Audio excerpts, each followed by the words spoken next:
As you've heard from the introduction, I'm Tim Agnew. I'm a consultant psychiatrist and psychotherapist, and I work with, I suppose, three services in the main: the personality disorder service, the support and self-management service, and the decider service. And all of those services have in common a core strand of self-management. That's what we work to, supporting people to self-manage and regulate themselves in a number of ways in order to improve their quality of life. So it's great to be able to be here today, and I know lots of people here will have different understandings of what self-management means to them. But resilience, I think, is something that probably is important across the board, and hopefully cover some of the major points in the time I have. First of all, I'd like to talk a bit about resilience, how it can be defined, how it is defined, and then sort of take it apart a bit into its component pieces, really, and the different parts of resilience. Talk a bit about where it comes from, why some people might be more resilient in some situations than other people, and then talk a wee bit about how resilience can be enhanced, and finally a bit about, well, why would you want to enhance resilience? So resilience, I think it's always useful when you're looking at the definition of something to look at where the word has come from. And the word resilience actually comes from the Latin verb meaning to jump or leap, and the prefix meaning back. So to leap back or jump back, or actually bounce back or rebound, and I think that's a good way to think about it. I think resilience, many people, if you ask them, would say it's something about being able to bounce back in the face of adversity. So there are numerous definitions of resilience. That was a dictionary definition I gave you, but there are different definitions in different health, social care settings, and a lot of the work on resilience started in the 70s, actually, and they were looking at the people who did the initial work were looking at groups of young people who'd experienced significant adversity and traumatic experiences. And what they noticed was that some of those folk developed mental health, social and physical health problems, and others didn't so much. And they looked to across characteristics that these people displayed, and it seemed that the group that experienced less problems, despite experiencing the same adversity, had sets of characteristics which together were termed resilience. So I'll come on to those different components or characteristics as we go on. But in general, most definitions of resilience require a couple of parts. So there needs to be a risk or a challenge or something adverse. So the I suppose the insult, you could call it, and then the positive outcome. So it's the bouncing back from the negative event. Or you could term it a successful adaptation to hardship. And it's useful to think about resilience as being inhibited by certain factors, risk factors, but also promoted by certain other factors. So resilience isn't this kind of static thing that you've either got or you don't have, and it's the same throughout your life. It can be changed, and it can be different in different situations, and different people will have different degrees of expression of the different components of resilience, and sometimes even across different situations, the same person will have different degrees of expression of the different components. Resilience is what we would call dimensional rather than categorical. And what does that mean? I suppose categorical means that you either have it or you don't have it. You've got a category of resilient or not resilient. That's not the way it is. So it is a kind of continuum or a spectrum, with some people particularly resilient, some people displaying really low resilience. But actually that's not even stable across different situations for the same people. Some people will be more resilient in particular types of situation and less resilient in others. So that's the multi-dimensional bit. There are different bits to it. And each of those dimensions really represents the possession of a particular skill to a greater or lesser degree. And these skills help achieve positive outcomes in the face of adversity, challenging or threatening circumstances.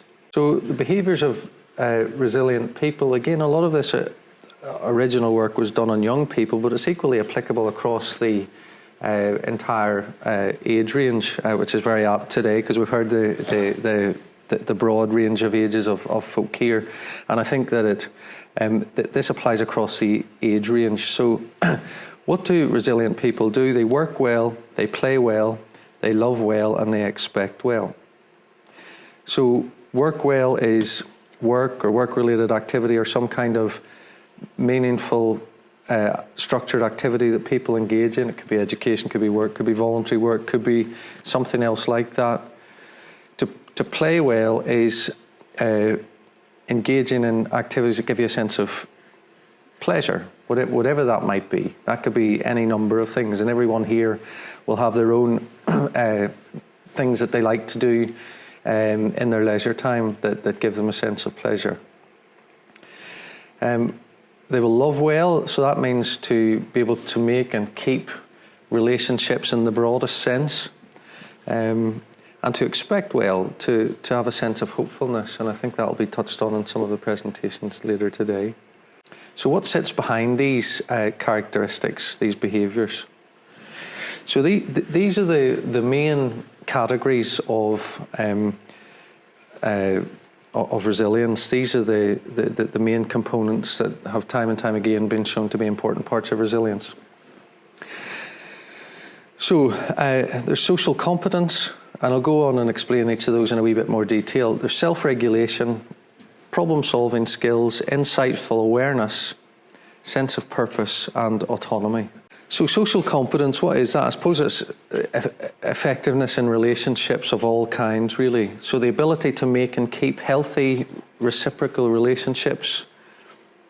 There's really strong evidence that a strong sense of community, both on a small level, in terms of small groups, but also on bigger level, promotes resilience. And you know, we've seen this in multiple settings. I suppose most strikingly during wartime situations, where the resilience of the general population appears to increase despite everyone experiencing much more significant adversity than normally they would. We also see that in other kind of situations involving soldiers who, when they're removed from their small units, become much less resilient. And of course, those are pretty extreme examples, but we definitely see those in multiple settings in the community. Strong family relationships promote resilience, and strong intimate partner relationships also promote resilience. So perhaps no surprises there that strong relationships make someone feel and act more able to respond to negative events. So self-regulation, a really important part of that is the regulation, the ability to regulate emotions. And also, I suppose, very much related to that is behavioural regulation. So all of us here will regulate emotions in our own way. A lot of the skills that each of you will have to regulate emotions you'll probably never have thought about. You'll have learned as you were growing up. I mean, I suppose if you track right back, babies are born with absolutely no skills of emotion regulation whatsoever. They require the caregiver to really do the regulation for them.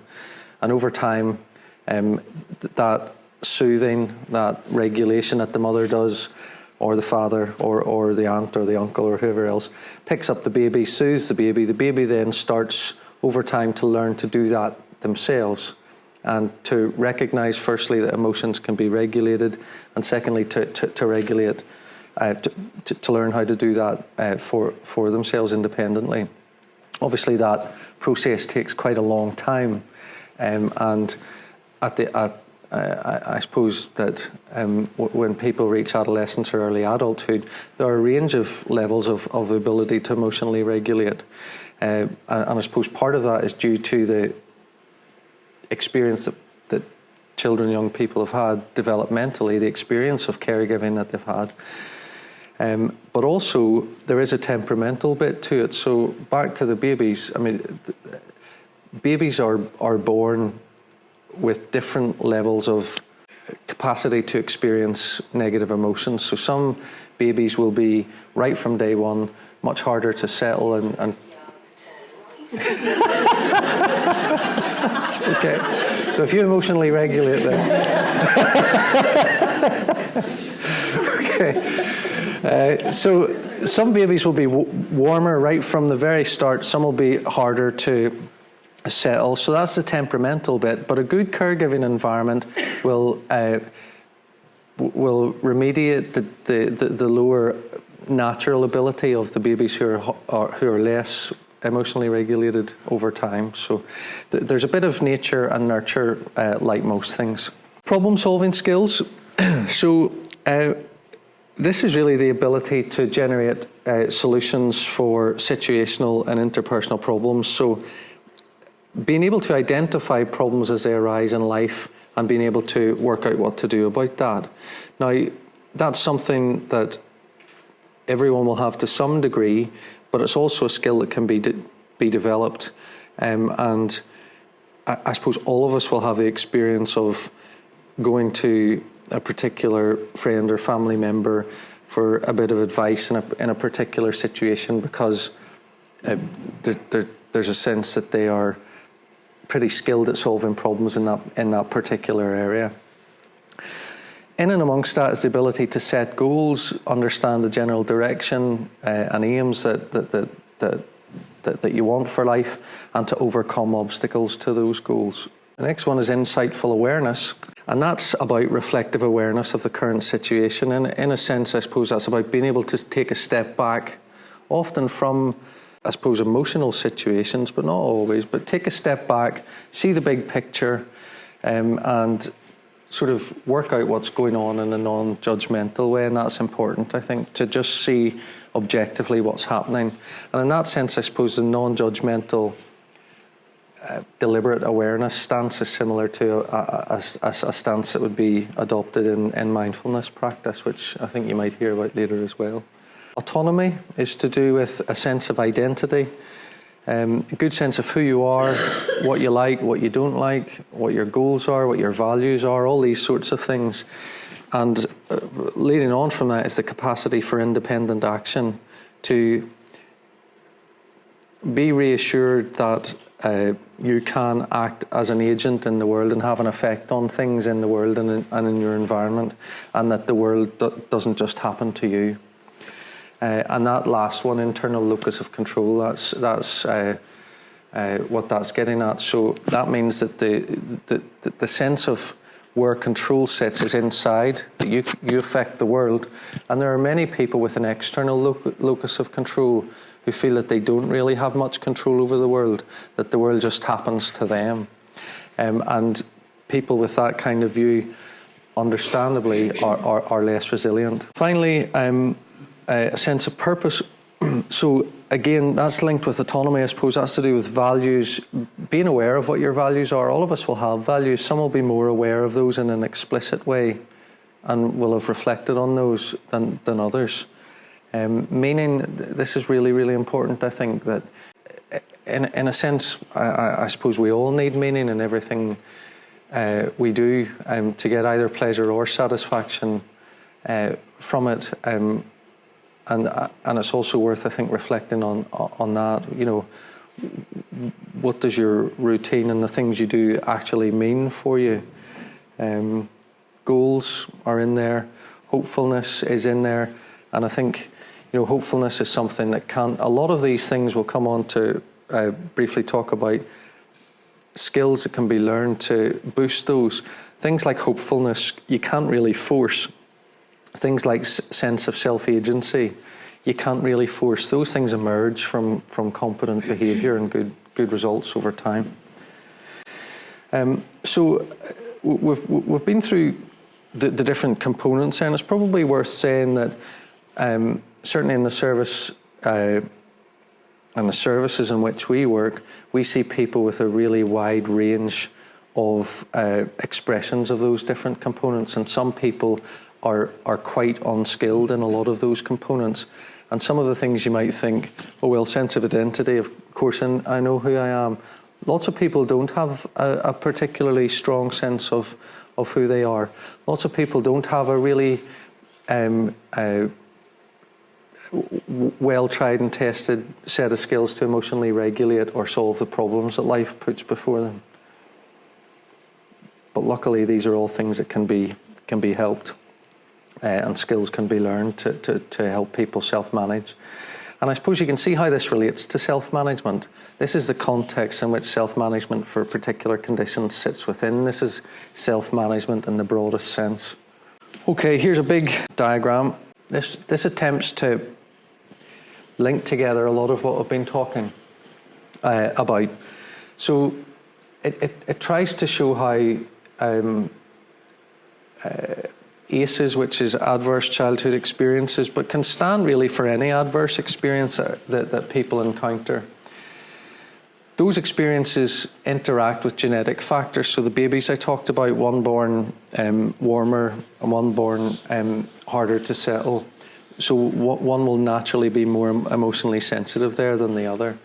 So these folk who are naturally more emotionally sensitive will respond in a more extreme way to adversity than people who are not. But in any case, if you put enough adversity and load enough adversity onto someone, they will enter a state of what's called chronic toxic stress. And that's where various stress hormones on the body are ramped up to 11 for extended periods, and that has causes real problems in terms of development and in terms of essentially running all sorts of systems in the body at too high a speed for too long.